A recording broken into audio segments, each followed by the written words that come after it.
I hear you, but I'll tell you what's interesting. I am getting a delay.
Welcome to Showdown.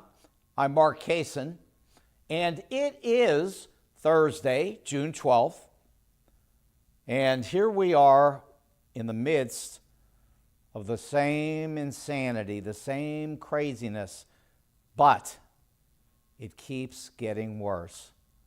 The amazing part of it is, as we head into this weekend, we're heading for goose-stepping troops through Washington, D.C., at a time when Donald Trump says he's going to be celebrating his birthday. Now, there's no question this man has got a serious problem. It's not that he's lost his mind, because he really never had one. Donald is heading for a crash. It's probably worse than what's going to happen in the stock market. And I'm going to talk about the stock market here in a little bit. But I just want to say that Donald Trump himself is headed for the end of his presidency, as best I can tell. And there are a number of people around the country who are saying the same thing. This is not just me, but we may all be crazy. That's true. On the other hand, I think if you look at what this guy is headed for, he's tearing up the country. And I've said before that I believe that he's trying to wreck the place. I don't think this is an accident. I don't think he's just doing things that would normally be a problem and he doesn't understand or anything like that. I think that he's got a very specific goal in mind. I think he wants to tear this place up. I think he wants to wreck the place, and I think he believes that by wrecking it, he'll be able to come back and say, I alone can save the United States of America. But I don't think it's going to work. And I think that we've seen some things today that really tell you that this guy is not capable of selling this stupidity to the country. Now, I also realize that the country did buy into Donald Trump to a degree in this last election. And let me talk about a little bit about how that happened. In this respect, there were about 100,000 votes that made the difference in 2025. So you basically had three states that were won by Donald Trump by 1%. And those three states, we all know what they were: Wisconsin, Michigan, Pennsylvania. If they had gone the other way, Kamala Harris would be president of the United States. So it wasn't a matter of all the states in the United States going for Donald Trump. It was a matter of Wisconsin, Michigan, and Pennsylvania. Those three were the final dagger for her. And the difference in those three states was 100,000 votes. And that's the end of the discussion. Now, by the popular vote, you can see that the difference was also 1%. So everywhere you look, Donald essentially won by the slimmest of possible margins.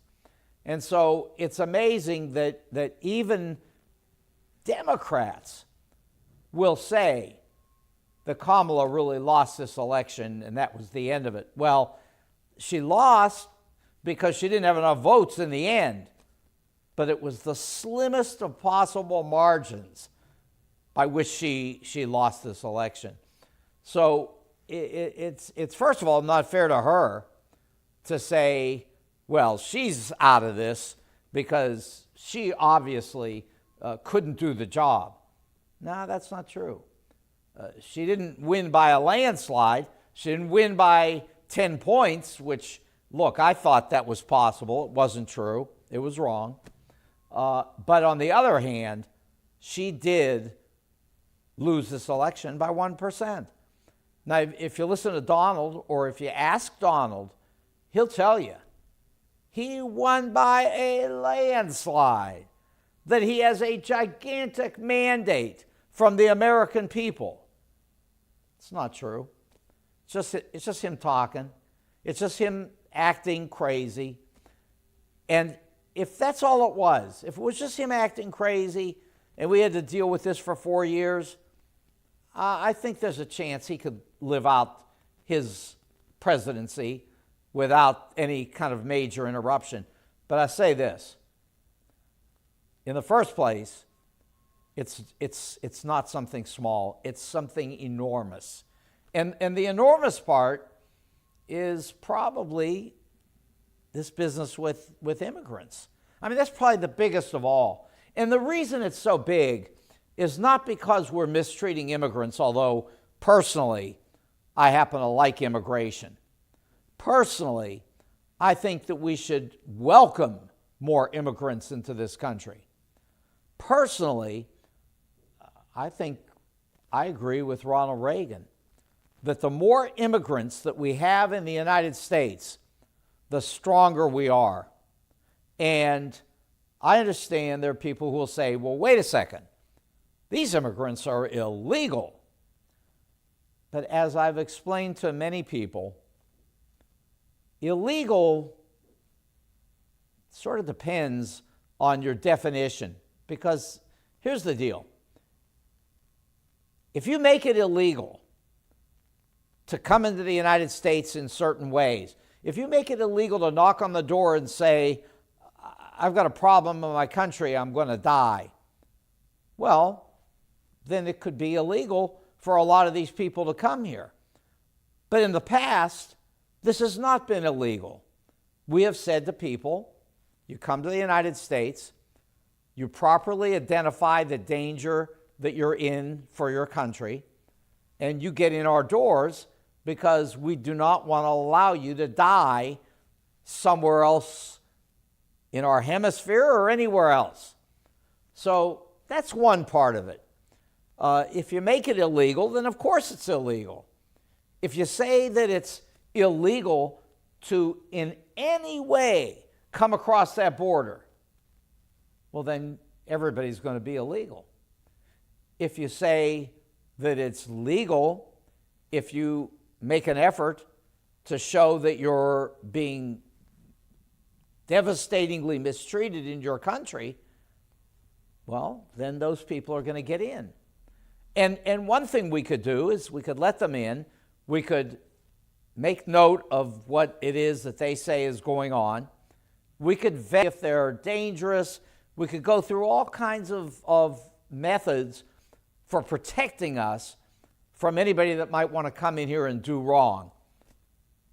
Well, see, under that circumstance, we'd actually have legal immigrants coming over here like everybody has come all the years that we've had people coming into the United States. You know, Kathy Hochul, the governor of New York, she said that in our waters, in our harbor of New York, that there is a statue, and it welcomes people to come into the United States, people who have been mistreated, who are yearning to breathe free.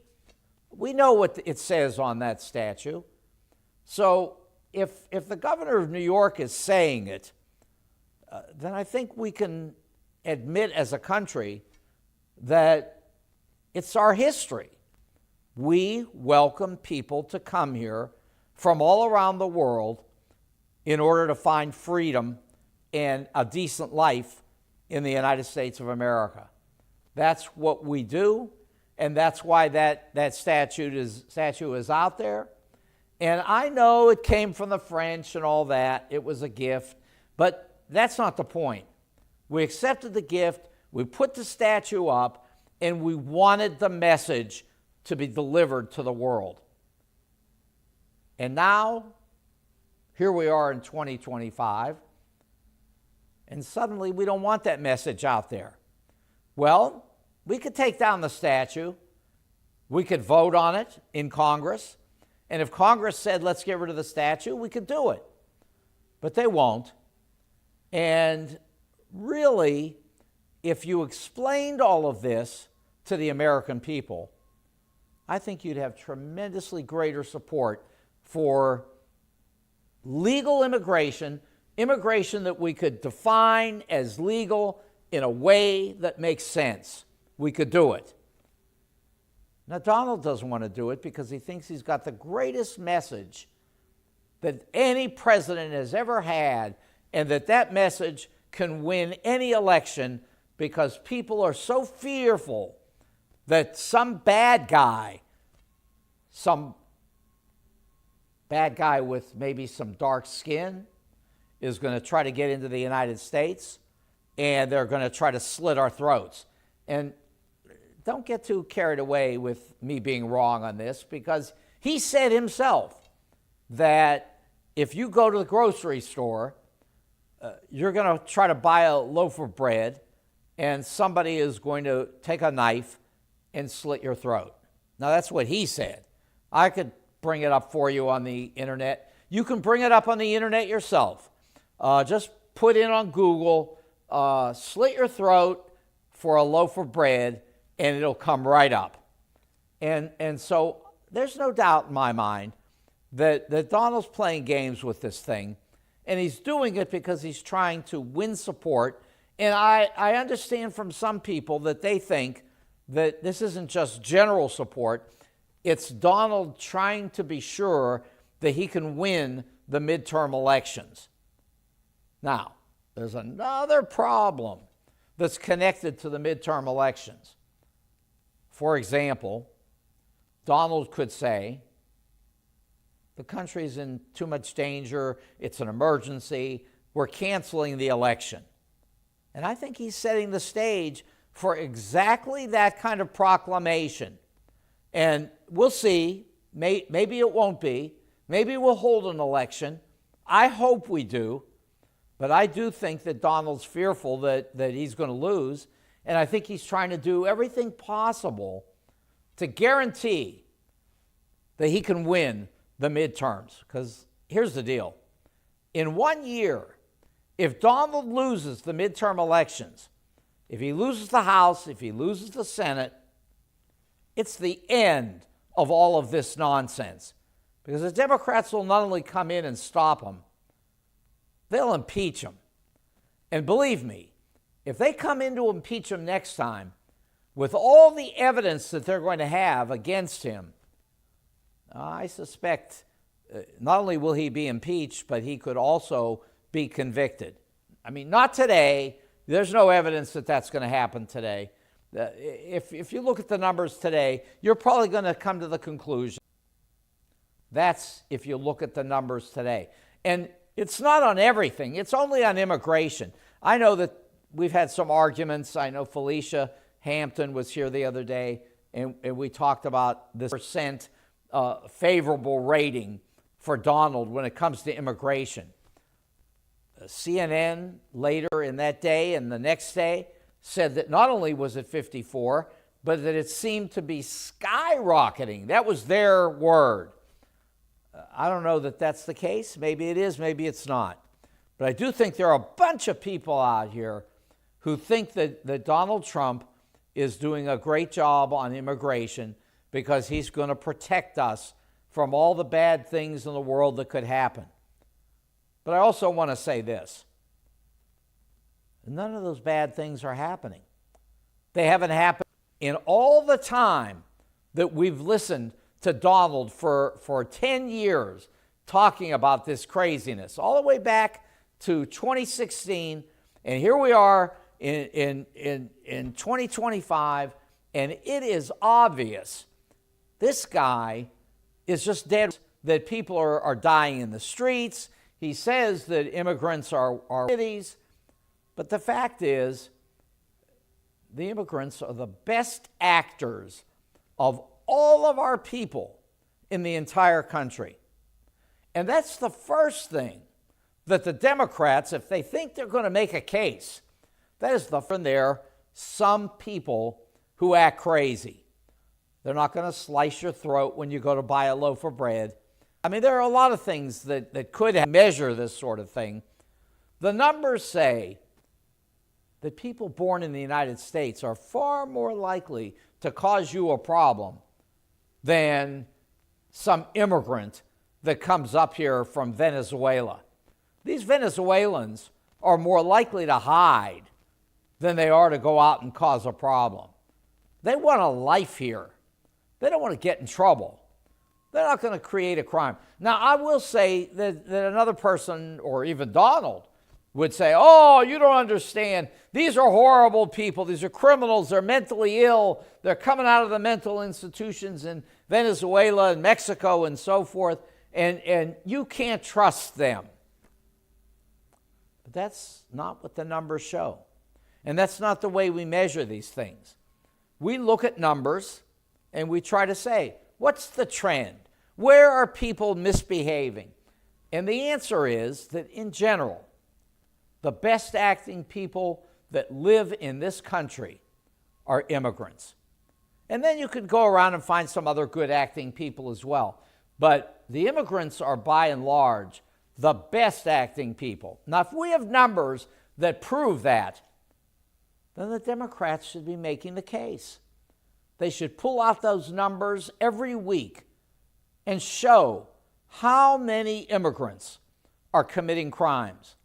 Because the answer is, it's going to be very tiny. There are going to be a few people that cause a problem, and that's it. And it's just like what's happening in Los Angeles right now.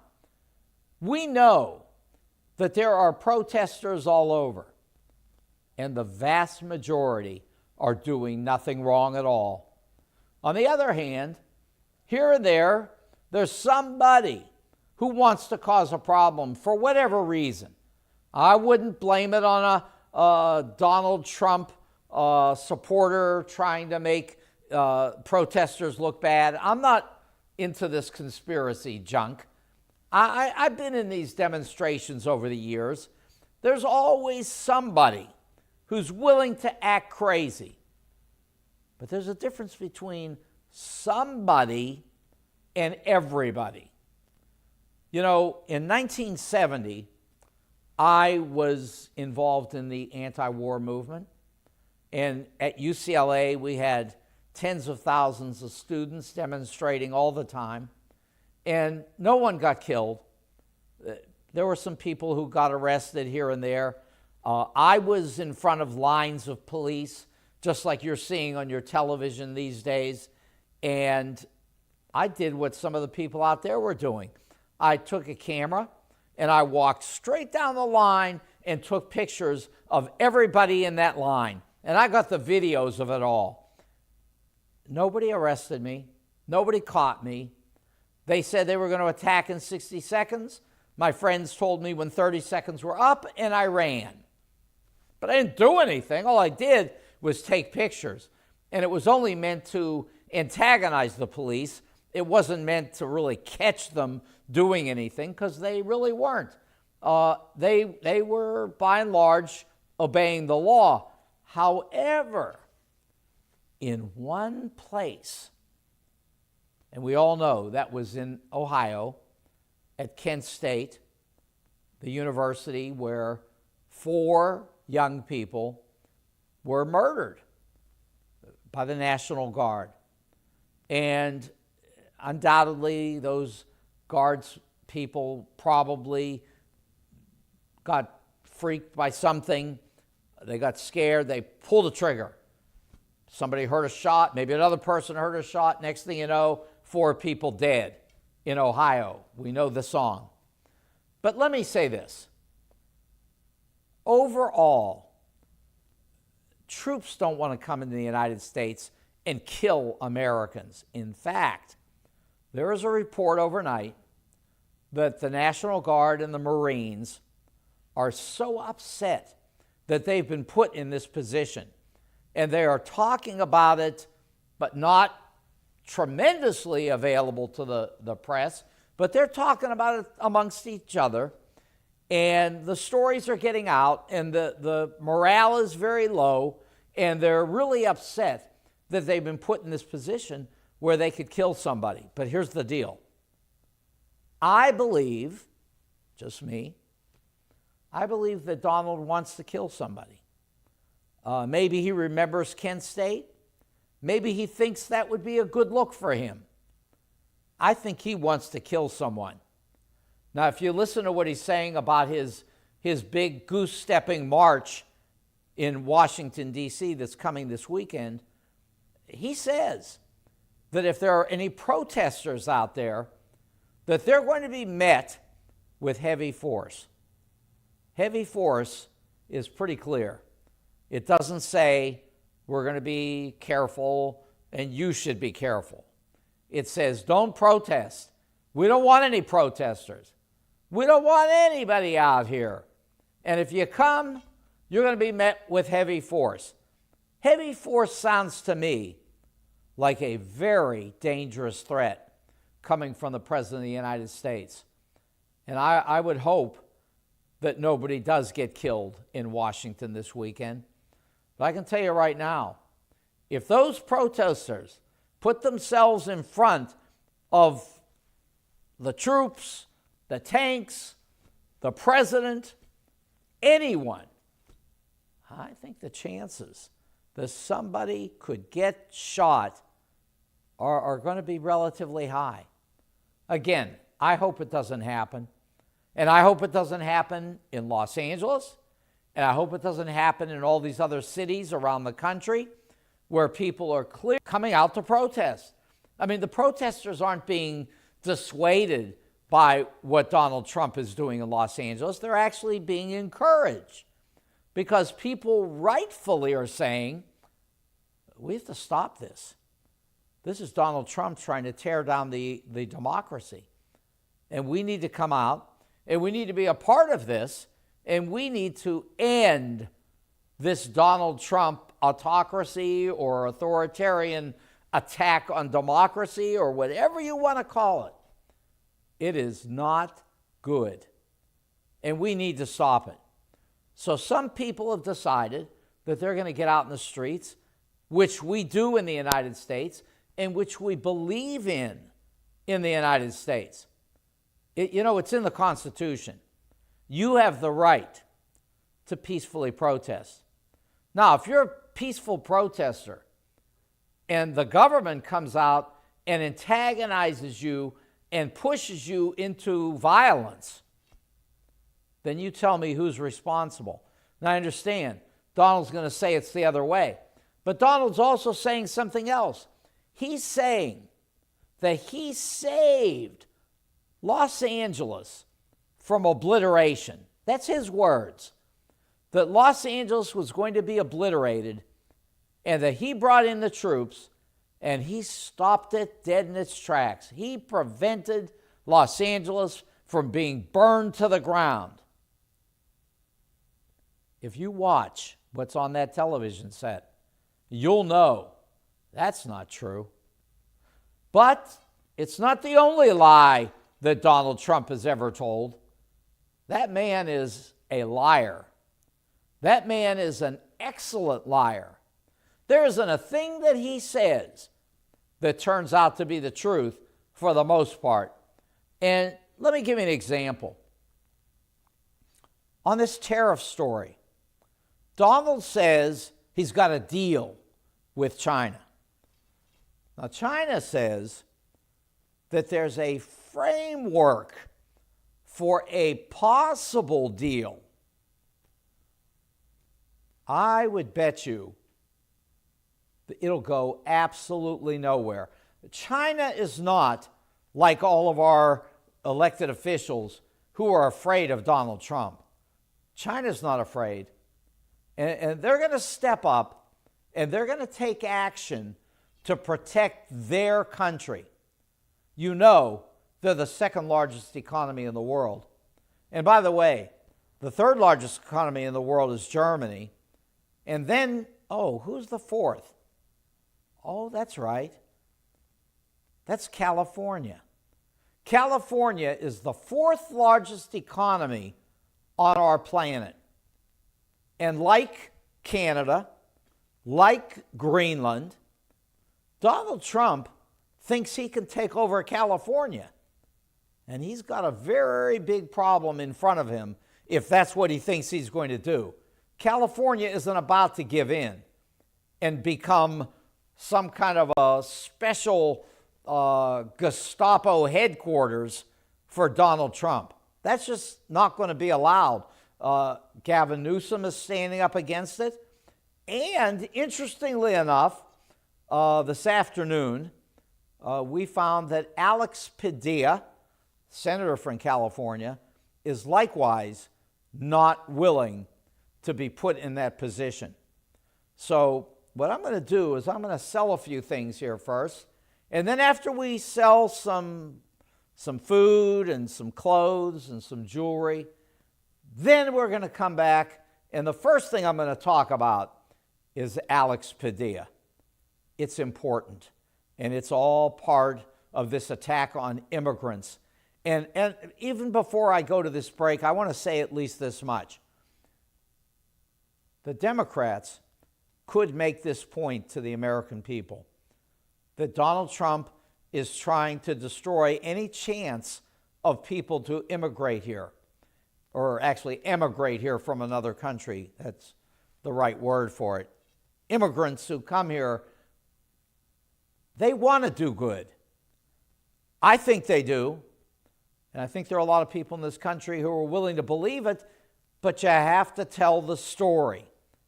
And if Democrats say, Donald's doing the right thing, protecting our border, he's just not doing it the right way, that's not good enough.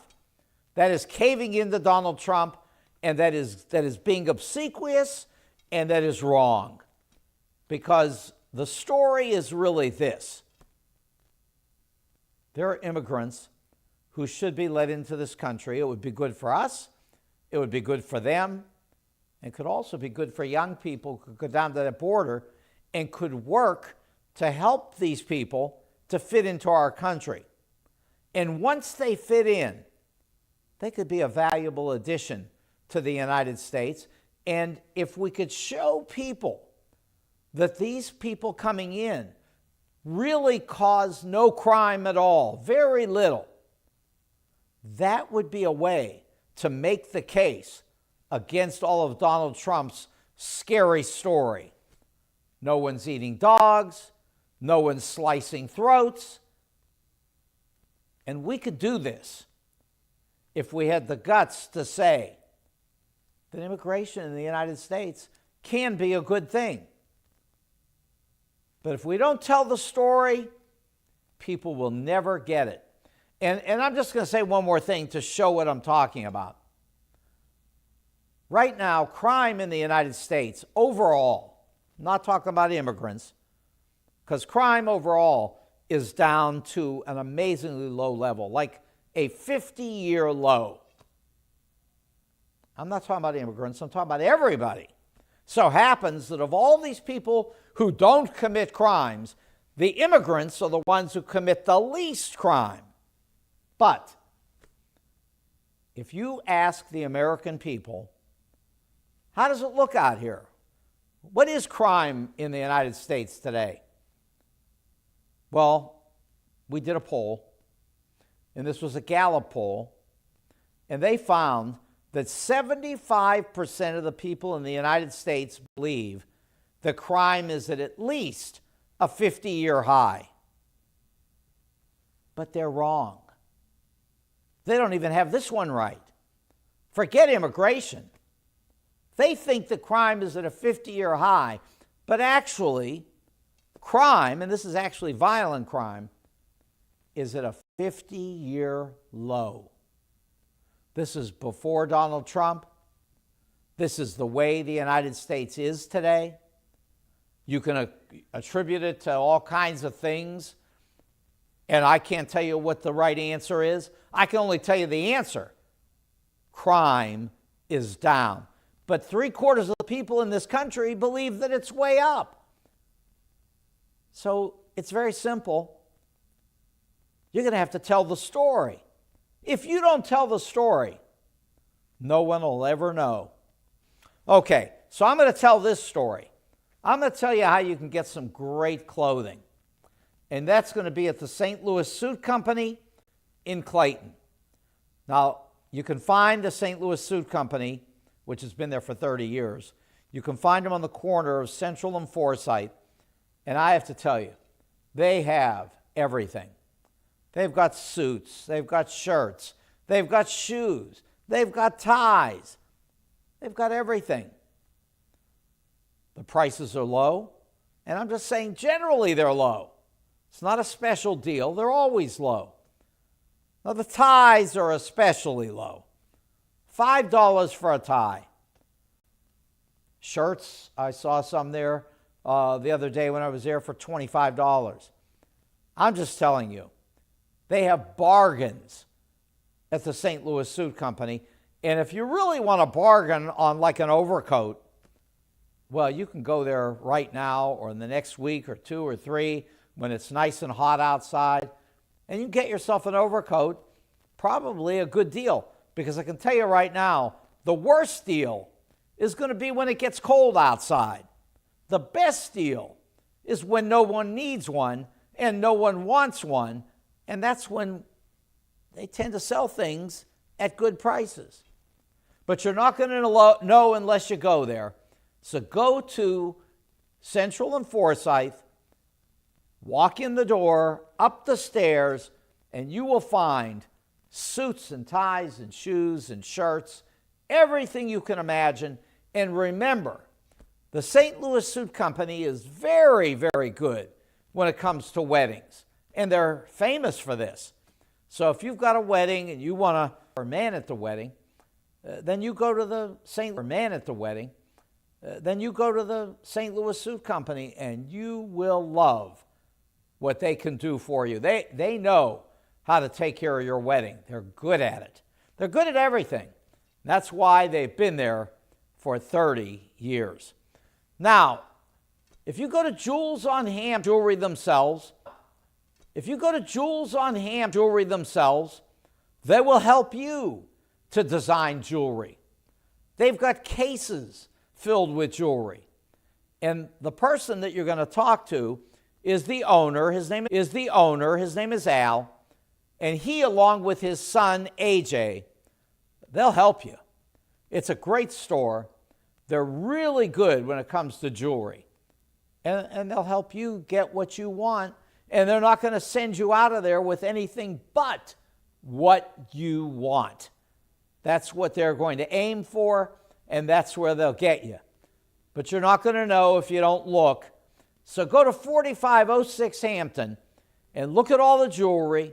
Come there with your ideas, or you might come with coins or gold, and you might want to buy and sell with Al as well. He's really good at making it fair. He wants to make it fair, and he'll take good care of you at Jewels on Hampton, 4506 Hampton in St. Louis.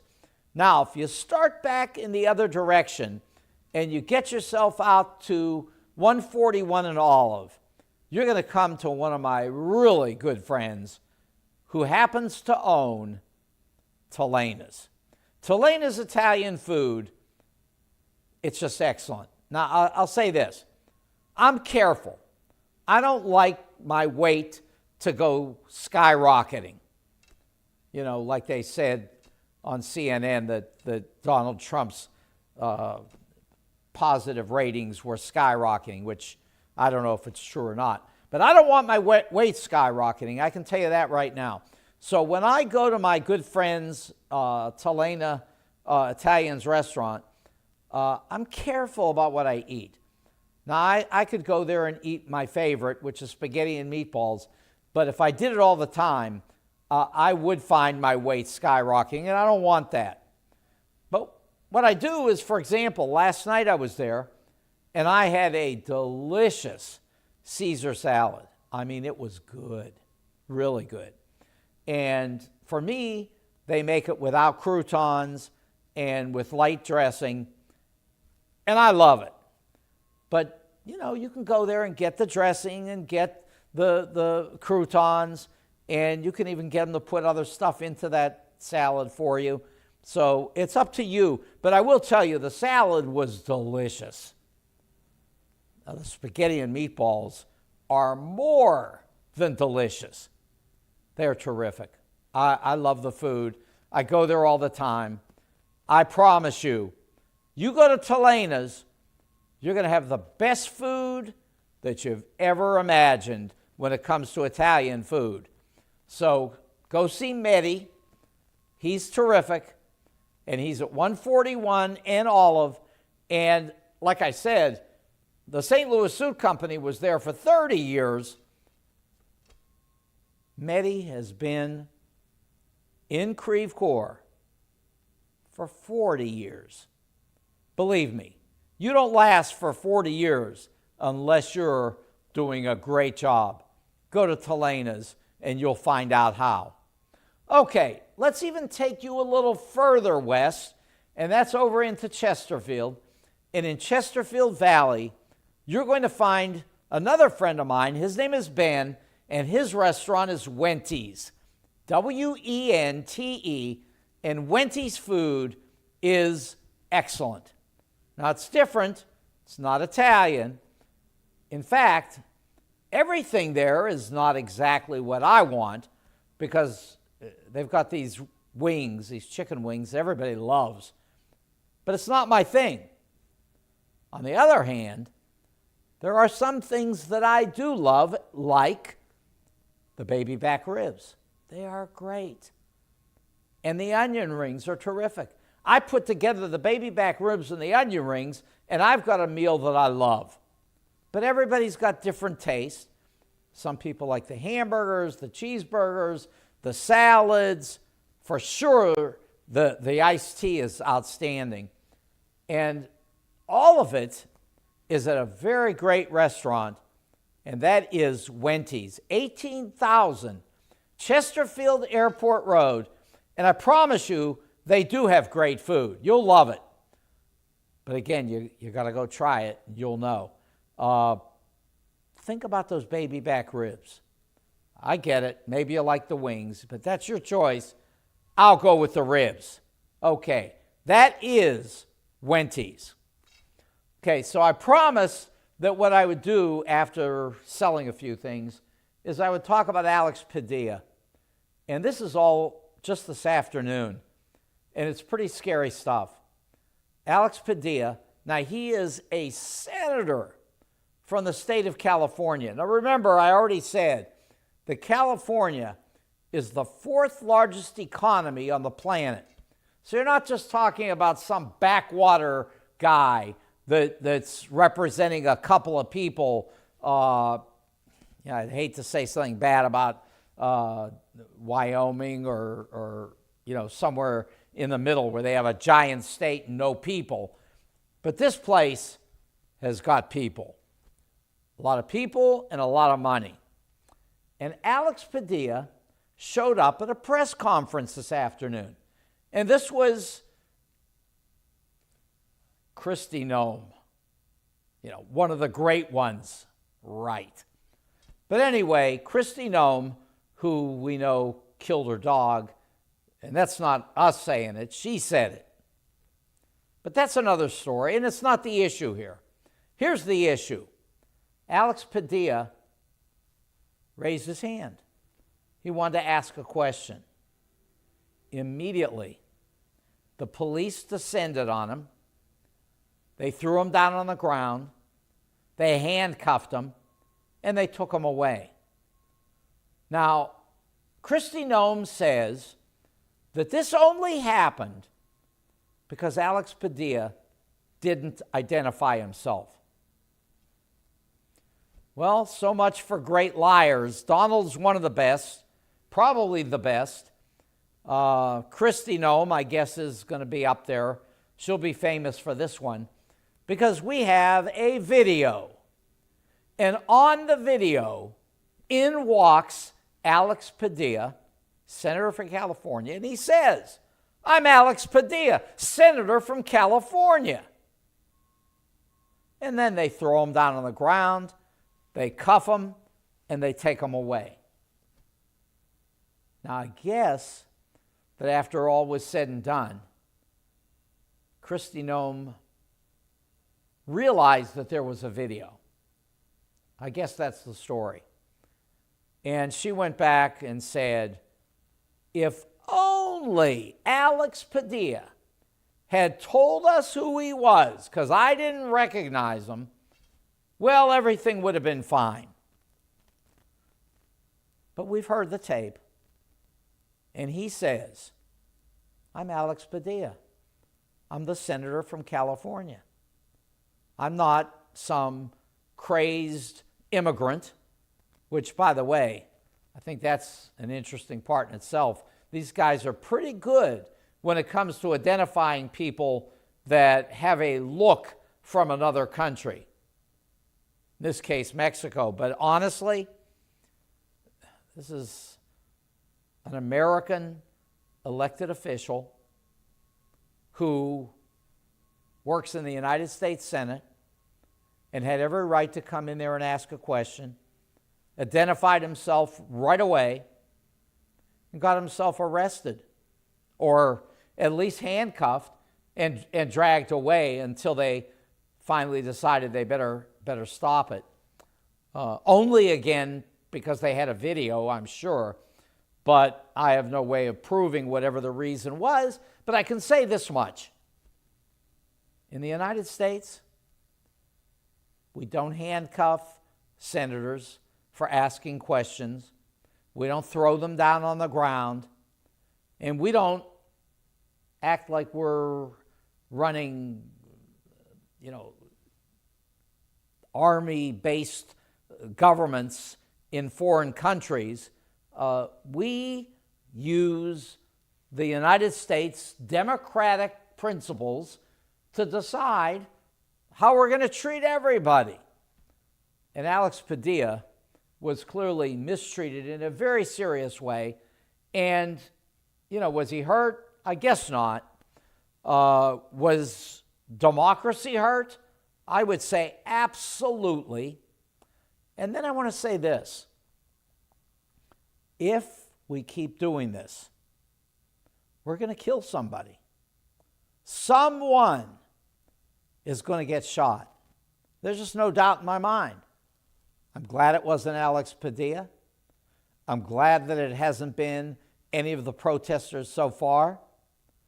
But I've said this from the beginning of tonight, and I've been saying it for days since all of this has been going on. Donald Trump wants to kill someone. Now, if I'm proven wrong and no one dies, I'm going to be a happy person. And I'm going to say, guess I got that one wrong. But I don't think I'm wrong. I think they're on a path. I think they know what they want to do. And I think that's why they're bringing all these troops in. That's why we've got 700 Marines. That's why we've got thousands of National Guardsmen. This is dangerous. And there's nothing being done by anybody that justifies such a high level of potential violence in Los Angeles. And I know there's talk that it'll be in Chicago and possibly New York, and maybe even this weekend in Washington, D.C., when the troops are goose-stepping down Pennsylvania Avenue. And let me say this. I get no pleasure out of saying that they're goose-stepping, but they certainly are, and they will be. This is where we are in the United States today. There is a neo-Nazi form of government that is coming down on all of our heads. Now, you know that John Kelly told us all over a year ago that Donald Trump was telling him repeatedly that he admired Adolf Hitler. And beyond that, there were 100 generals. 100. It's a bunch of generals.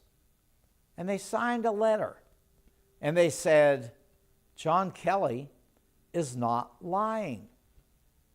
Now you may say, they're all lying. They all have, I'll admit I do. But I have it for a reason, actually. I have it because I know this is a dangerous man that's putting our country in a very seriously disturbing position. And I don't want to see it. I wish it wouldn't happen. I have to admit, I've been against presidents before. I wasn't like this. And I did have strong emotional feelings against Ronald Reagan. But not like this. I had strong emotional feelings against Richard Nixon. But not like this. I mean, there were people in this country over many years and decades and generations who have done bad things. But never this. Nothing even close to this. And what we have going on in this country today is so dangerous, so serious. Well, I'm just not sure what it's going to take to convince people that it's time to stop it. But I believe that's going to happen. I believe we're going to get to that time. You know, I've been talking recently about the fact that on the weekends, I'm on the air with Charles Muhammad and other people that come through regularly.